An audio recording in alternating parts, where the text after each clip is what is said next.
All right, today we have a patient coming in from across town who's suffering from sleep apnea and needs a snore appliance.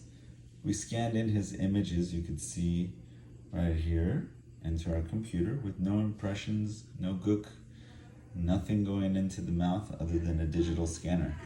Today we received his appliance, and here is the actual image of the scan item that you can see. There's his lower and his upper, and you can see we forever have captured his information.